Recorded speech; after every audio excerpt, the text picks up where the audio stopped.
All right, everyone, we start off today with the effortless trolling that went on Christmas with North Korea saying maybe we're going to give the United States a big present. And Trump came out. He was totally dismissive because he understands sort of the politicking that goes on there. This is basically Kim Jong-un's way, I think, of having a rise and not really accomplishing anything. All they did was cause 4 U.S. spy planes to fly over North Korea at a distance they couldn't even hit them at. In a show of surveillance force. Trump came out and said, well, maybe it's just a beautiful vase. You know, who knows what Christmas gift they're going to give. It would be funny, actually, if tomorrow a package arrives at the White House sorting facility, and it's a vase from Kim Jong-un, purchased from Walmart, of course, made in the USA, hopefully. That'd be very funny. But hasn't this happened before? North Korea constantly does this because this is how certain styles of politicking go on in the world. This is essentially a mild saber rattling that's vaguely humorous, absolutely meaningless politically. And the idea is just to see how the other person is going to respond. And Trump did so magnificently. Oh, I don't know what kind of gift he's going to give. A normal executive would have immediately assumed it was meant to be threatening. A normal executive, I'm saying, and that's not necessarily a good thing in abnormal times. If Obama or Bush had been the president, what would they have done? Well, obviously the gift is a threat. Well, we will deal with any North Korean threat as it comes. Trump didn't immediately jump to that conclusion. He said, I don't know what it's going to be. If it is a threat, I'll deal with it, but maybe it's a vase. That's the proper way to handle it. If you immediately assume that it's a threat, North Korea gains cause to act rankled and unhappy and demand a letter of apology for suggesting that they would possibly do that to their near and dear friends in the United States, which literally has been done before. Like, remember when they insulted Mike Pence, and Trump did what was right at the time in negotiations, totally withdrew, shut him out completely, and waited for a response, an apology. North Korea has done this to the United States many times. Former executives have been largely disinterested in attempting to take care of the problem of North Korea in the geopolitical sense. And so they've always responded like a Westerner to East Asian politicking. They don't do this with China. When they go to China, they bow and they go see the picture of Mao and they watch the dragons dance around and take part in the culture, and they dress in a robe or whatever, and they pretend that it's like the greatest thing, and they like Bush sitting there with a childlike look on his face. Oh, this is so great. In Japan, same thing. Put on the kimono, go see the temple, buy a good luck charm, visit a shrine and stuff, and take part in things. Only with North Korea uniquely have we never done that. And part of it is, of course, largely politicians, other than high-level diplomats, don't go into North Korea.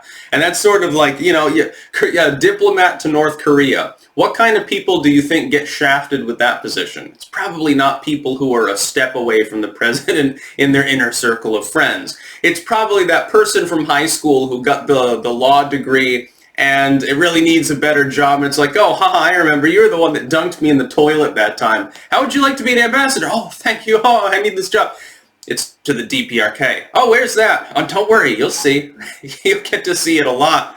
If they ever let you leave, then, come and say hi. You're invited to my Christmas party. You'll be 30 pounds thinner, so we'll make sure you get the first take on the fucking turkey and ham.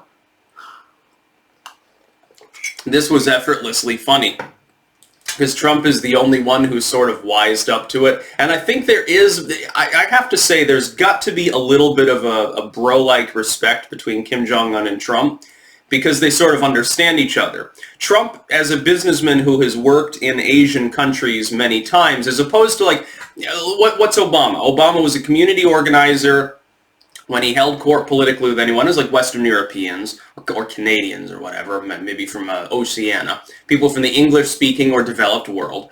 With George W., oil executive, he's worked some with Middle Eastern leaders, which constantly try to throttle one another, but never really had any dealings in Asia.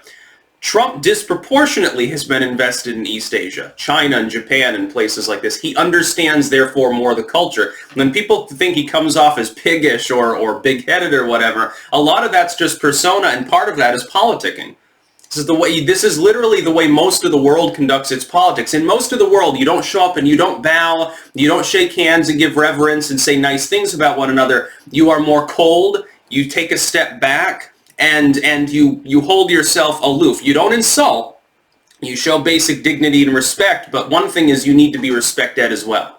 Any sign of disrespect, you turn around and leave. That's how half the world does its politicking. We haven't had a leader in quite some time that understood that. Reagan arguably was the last one that kind of got it, and that was because he surrounded himself with advisors that were really running the show anyway, and most of these people have had business dealings in Asia too. They kind of understood, like, the East European bloc, Soviet bloc at the time, kind of functioning a little bit more similarly. Actually, more hostility there, arguably. Trump understands these things. It wasn't a threat from North Korea. It was a joke, essentially. This was, hey, we're going to give you a gift. Take the meaning however you want to take it. Oh, yeah, maybe it's a nice gift. Maybe it's an urn. Maybe it's a vase. That could have been. What would have happened if North Korea had literally sent him a vase and then he had come out and acted red in the face? Can you imagine what the corporate press would have done to, like, they're saying, well, Trump doesn't know how to respond. He's being flippant. He's making a joke out of it. This is serious. North Korea does this 5 or 6 fucking times a year. Trump knows that. Number 2, it would have looked 10 times worse and been diplomatically a nightmare if they had genuinely sent him a nice gift, which is not outside of the realm of possibility, with him insulting them in return. It would have been considered a sign of disrespect. And Trump knows the North Koreans' leadership, Kim Jong-un and his inner circle, like to do this sort of thing. It's amusing. It helps you run diplomatic rings and slow other countries down in their progression. And I think Kim Jong-un understands at this point, with China no longer fully on his team, the jig is up, fundamentally. There will be eventually peace or denuclearization or something. Personally, I say keep them nuclearized, let Korea reunite, and just have a Korean nuclear arsenal. Nobody's going to sit there and lose sleep over that, least of all the United States. Who fucking cares? Here's the thing. He realizes that. But he's trying to slow down the progression of that, of course. Anything that he can do to throw a wrench in those plans, the better. The best way to do that is through meaningless diplomatic gesturing. Act insulted, withdraw, but give a plausible cause as to why you're pissed. This would have been one of those causes. This was 4D chess on Kim Jong-un's part, and then Trump said, okay, that's funny, I can play this too. We've been doing that tango for several years. And it's funny. So many people are like, oh my God, Christmas Armageddon, North Korea can hit most of the continental United States with a Taepodong 2 missile.